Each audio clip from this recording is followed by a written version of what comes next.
yada, yada. You know the shtick. Julie, get ready. We're Here live. I am. Okay.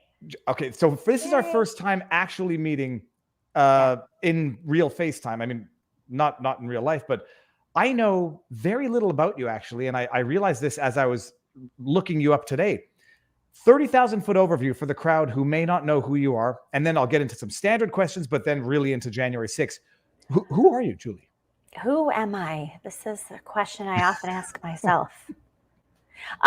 So I am a writer. I just call myself a writer. It's easy, right? Covers all the bases for American greatness. I've been with them since 2017. Before that, I was kind of doing freelance writing, really focusing more on agricultural and food issues. I'm a former cooking instructor, so I started covering food issues, which sort of led into political issues.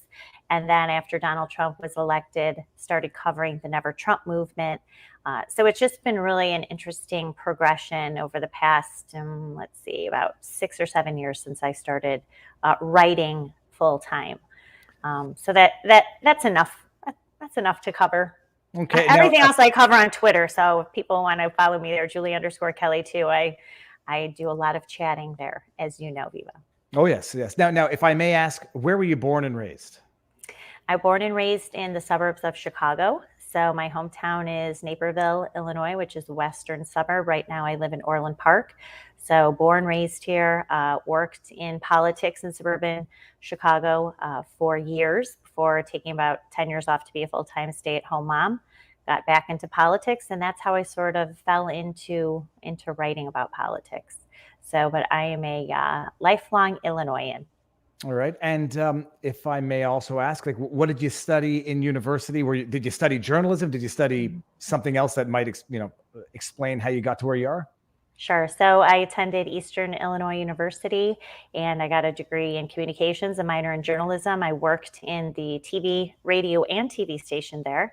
Did an internship actually in Capitol Hill my senior year with Senator Alan Dixon, who is a Democratic senator from Illinois. So my background really is in broadcast journalism. When I worked in politics, I worked in communications in a press capacity. So I wrote a lot of speeches, press releases, policy documents, that sort of thing. So that's how this all sort of dovetailed into what I'm doing now. And politically speaking, have you always been what they call a conservative, or did you start off on the other side of the aisle like many other guests on this channel? No, never. I never toyed with the other side. I am, though, a recovering neoconservative. So I'm really sad to admit that for a long time I considered myself a neocon. So that would be the Bill Kristol. Like Bill Kristol was my political idol. When I graduated from college, that's really when he started. Bill Clinton had been elected, and he really started the counter political strategy against the Clinton campaign, a Clinton presidency. So I was a big follower of Bill Kristol, big fan of George W. Bush, etc. Not anymore. So I call myself a recovering neocon. And if you could, I don't think I know what that term actually means. Between you have conservative